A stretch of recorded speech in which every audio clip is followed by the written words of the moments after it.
அவளுக்கு நான் தான் சாமி, கடவுள் மாதிரி அவளுக்கு நான். டெய்லி அர்ச்சனை பண்ணுவான். நானும் கடவுள் மாதிரி வாயே திறக்க மாட்டேன், ஒன்றும் செய்ய மாட்டேன். சண்டை ஆண்கள் நல்லா போடுவாங்களா பெண்கள் நல்லா போடுவாங்களா? கொஞ்ச நேரம் முன்னாடி நீங்க பாத்தீங்க, அந்த அம்மா பேசின பிறகு எனக்கு பேச்சே வரமாட்டேது. எழுந்து வந்து அடிக்குமோன்னு பயமா இருக்கு.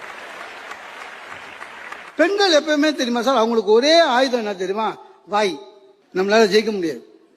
மிலிட்ரி மாதிரி சார், எப்பவும் சண்டைக்கு ரெடியா இருப்பாங்க சார். நம்மளை ப்ரொவோக் பண்ற மாதிரி சொல்லுவாங்க, ஆனா மெதுவா சொல்லுவாங்க. நம்மளை ப்ரொவோக் பண்ண விட்டுட்டு போய் உட்காந்து புக்கு படிக்கும். நம்ம பிபி ஏறி ஓடு கத்தின்னு இருப்போம்.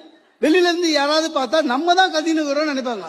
அன்னைக்கு என் ஒய்ஃப் ஏதோ சொல்லிட்டு உட்காந்துட்டா, கத்தினுக்கிறேன். எங்க அக்கா வந்துட்டா, என்னடா எப்ப வந்தாலும் நீ கத்திக்கினே இருக்கிறேன்னு. ஆக்சுவலா எங்க அக்கா அடிக்கடி வரான்னா இவன் கம்ப்ளைண்ட் பண்ணி சண்டை வருது. அதுக்கு அது தெரியல என்ன